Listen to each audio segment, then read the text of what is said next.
Hello everyone, this is SG DeVries. And whenever people come to my shop, the one thing that they invariably ask me about is I have a bunch of wooden extension arms that I use for things in the shop. And they always ask me how do I build those. So today I thought I'd show you. This extension arm I use to hold my iPad when I'm doing video recording in the shop. This extension arm I hang above my hobby table saw to catch sawdust that flings up off the back of the blade. This last attachment is the dust collection attachment that I use for my drill press. I'm going to be rebuilding the arm for this today. To start with, I'll be building the long arm members that I need.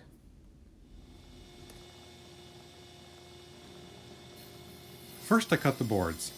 I don't like cutting large plywood on my hobby table saw, but it's the best saw that I have and far better than the one I have in the garage, so I just have to be careful I don't twist the wood when I run it through. Next I measure the parts. I have two existing parts from an older project that I'm going to be using as templates. The important part about making these long arm members is the hole spacing, so I don't have to be super careful in making sure that every part is exactly the same length, because it will be sanded to shape in a little while. Next I drill the holes using a template to get the proper hole spacing. I'm using an old bit here because I find that drilling through plywood tends to dull them quickly. Now I cut the shape. The shape is really more for aesthetics than anything else. The arm would work just fine if I left them as square beams, but I kind of like the dog bone shape and it gives the arm a finished appearance, so I take the extra time to do it. Next I sand all the arms nice and smooth.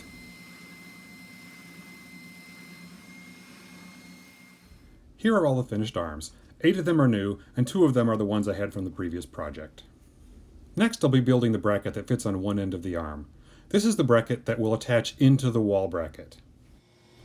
Each of these brackets consists of 5 pieces, 2 large and 3 small. It might look like my fingers are really close to the saw blade, but part of that is just a trick of the camera perspective. Since I'm actually building 2 of these brackets for 2 arms today, I draw the pattern onto 2 parts, that way I'll end up with 2 identical sets of pieces. I tape the parts together in sets of 2 to make sure that my holes will align perfectly. Sorry about the camera wobble here, I didn't realize my camera arm was actually brushing against my drill press until it was too late. But you get the idea, I'm drilling a hole in both pieces at the same time. You'll soon recognize this pattern of marking, drilling, cutting, and then sanding. I leave the pieces taped together again so I can make sure that both pieces end up exactly the same. And then I sand them, also taped together, so that they get the same outer shape.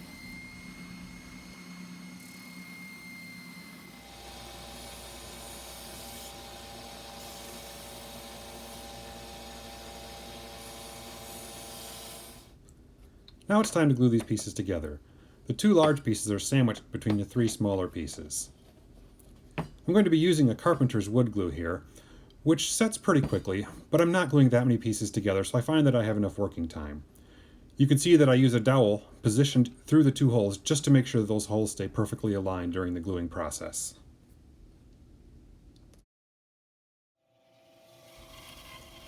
Since these brackets need to rotate in their wall brackets, I like to round the back corners. A bigger sander would be nice here, but this is the sander I have, so I make it work just fine.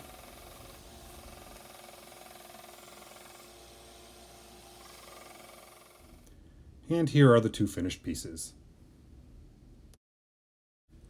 Next I'll be building the bracket on the other end of the arm, which holds whatever attachment I need. We'll just skip the marking, drilling, sanding, cutting phase of this one and just go straight to the gluing. You can see again I use a dowel through the holes just to make sure things stay aligned while the glue dries. These brackets have less gluing surface than the other set of brackets, so after the glue dries, I like to drill 2 holes and glue in dowel pins to make it stronger. When that glue dries, I sand the dowel end smooth. These brackets are the transition between the arm and the end attachments, so I have to drill a hole in the end of each one so that I can glue in a dowel.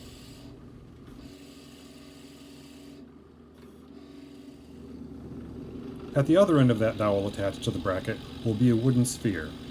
It's actually not that difficult drilling straight down the center of a wooden sphere. All you have to do is drill a divot in your waste block below first. To finish off these brackets, we will glue a length of dowel between the wooden sphere and the bracket to hold it together.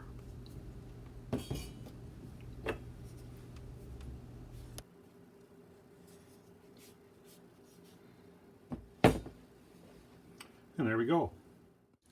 Now we will build the 360-degree bracket. This bracket is the key to the almost infinite positioning possibilities of whatever attachment you have. You can see that I've already drilled the holes here, and I'm just inserting dowel pins to lock the pieces together while I cut and shape them. You've already seen this process several times, so I'll go through it pretty quick.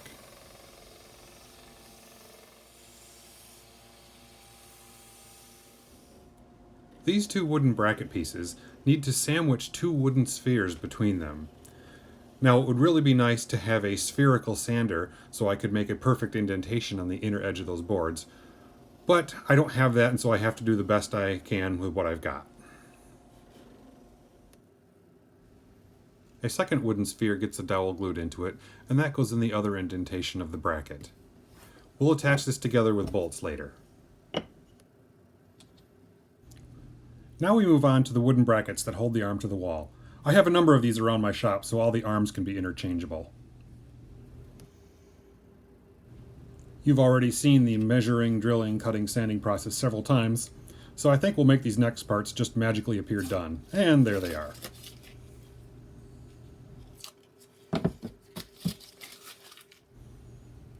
Two spacers are glued between these bracket parts to get the correct spacing.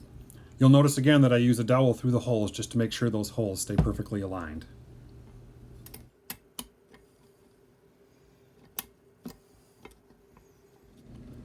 Of all the parts on this extension arm, the wall brackets are probably under the most amount of stress, so I make sure that once the glue is dry, I drill holes and glue in wood dowels.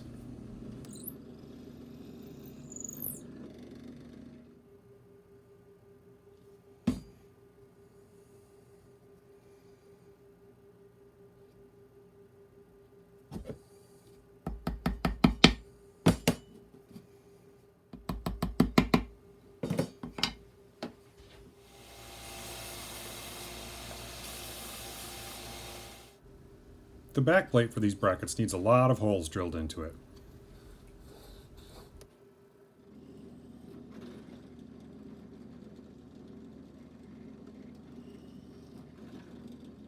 In case you're wondering what all these holes are for, the outer holes are what will go into through this plate and into the wall anchors. The inner set of holes, well, at least the ones that I drilled correctly, will actually get reverse drilled up into this piece and to pin this into place. We can glue these on now.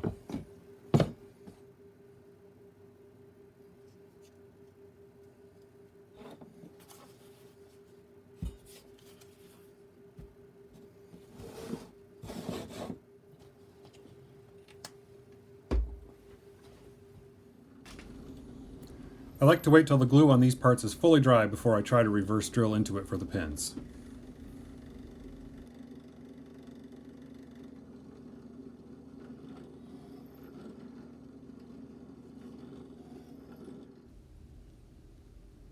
I'm probably using more pins than is strictly necessary for this, but I don't want to take any chances, especially since sometimes I'll have a camera hanging from these arms, and I don't want to risk it falling.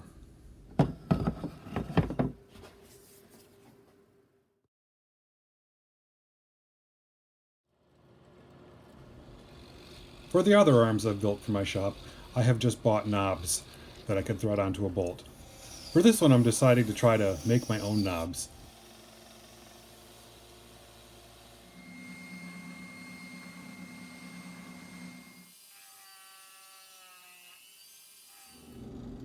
I'm going to try and use T-nuts in these knobs as the threaded portion. So here I am pre-drilling the holes where the 4 tines of the T-nut will actually go in.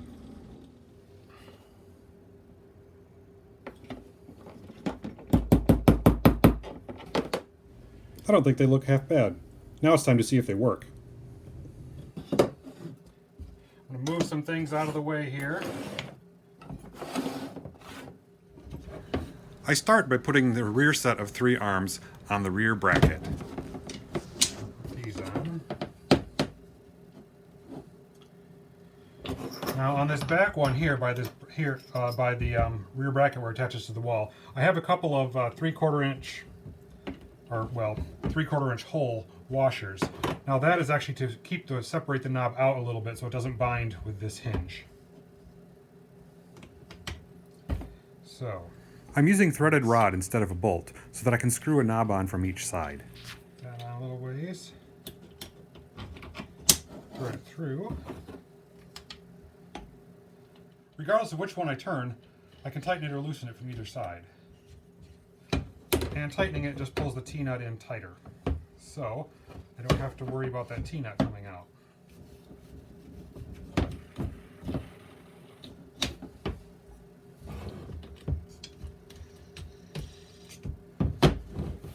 I think if I had to put a lot of torque on these knobs, I probably wouldn't use T-nuts. But for this application, they work just fine.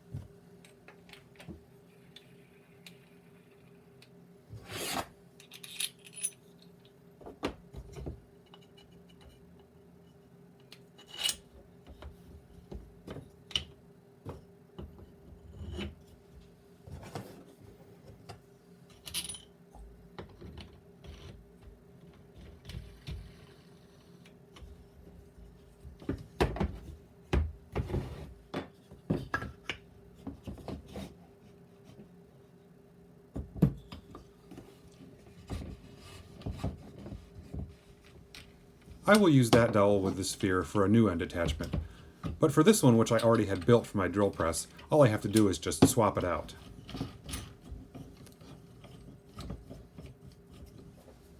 The hole in this end attachment is sanded just the right size to fit my hose ends. It pushes through far enough so that I can add other attachments on the other side of the arm. I use the same end bracket design with the wooden spheres on all of my arms and attachments so that they can be interchangeable from arm to arm if I ever need to move things around. I have mounted the bracket to the wall above my drill press in such a way that I can get this arm onto either side if I need to.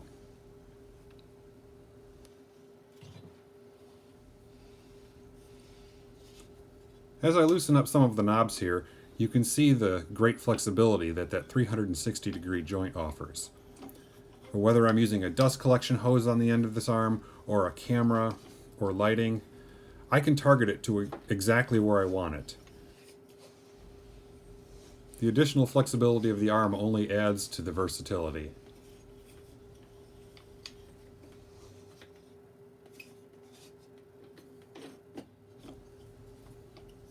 Setting the new arm up for the first time requires a little extra adjustment.